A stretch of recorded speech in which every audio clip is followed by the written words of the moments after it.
வணக்கம். சிவாஜினி ஸ்ரீதரன். தகவல் 463. தூக்கமின்மை பிரச்சனையா?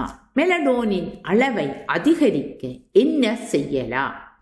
மங்கலான சிவப்பு ஒளி தரும் விளக்குகளை பயன்படுத்த வேண்டும். மூளையில் உள்ள ஒரு சிறிய சுரப்பி பீனியல் சுரப்பி.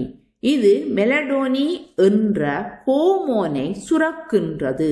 இந்த ஹோமோன் உடலின் சர்காடியன் ரித சுழற்சியை ஒழுங்குபடுத்துகிறது.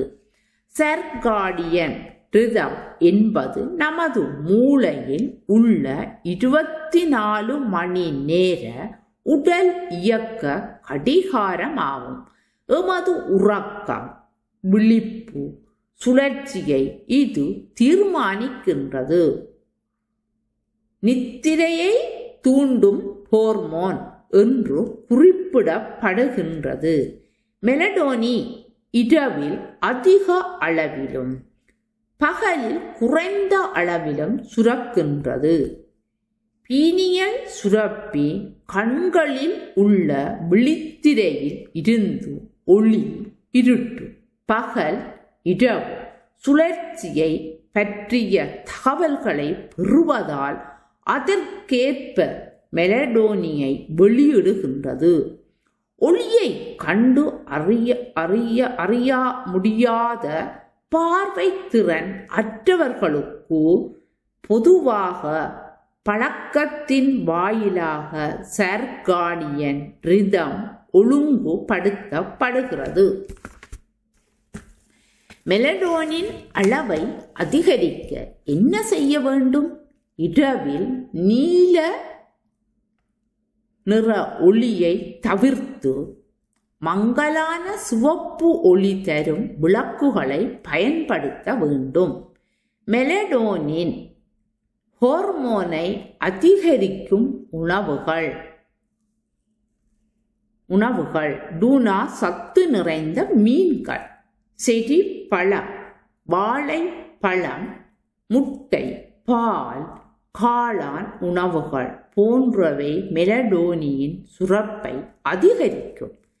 பிஸ்தாவில் உள்ள பிஸ்டாசிஸ் இயல்பாக மெலடோனின் அளவை அதிகரிக்கின்றது. இதை இரவில் தூங்குவதற்கு முன்பு சாப்பிட வேண்டும். மற்றும் பிஸ்தாக்களில் விட்டமின் B6 அதிகமாக உள்ளது.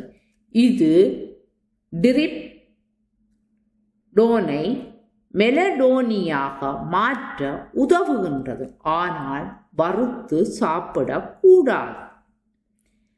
லாவெண்டரின் இனிமையான நறுமண சங்கு புஷ்பா மலர்கள் தூக்கத்தை மேம்படுத்தும் எனவும் ஆய்வுகள் கூறுகின்றன. ஆகவே நாங்கள் ஆழ்ந்த தூக்கம், இரவில் நாங்கள் நல்ல தூக்கம் கொள்கின்றோம் என்றால் இந்த மெலடோனின் அளவு அதிகமாக இருக்கும் போது எங்களுக்கு ஆழ்ந்த தூக்கமும் அது குறைகிற பட்சத்தில் நித்திரையும் குறைவதாக நான் உங்களுக்கு ஒரு தகவலை தந்திருக்கின்றேன்.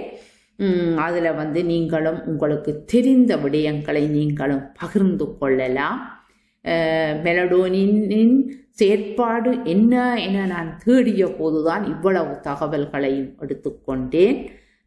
அதில் லாவெண்டரின் என்றது எனக்கு என்னென்று தெரியவில்லை. நீங்கள் யாராவது தெரிந்தவர்கள் கூறிக்கொள்ளலாம்.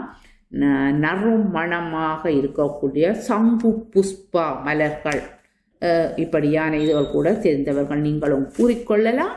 நாங்கள் மீண்டும் சந்திப்போம். நன்றி, வணக்கம்.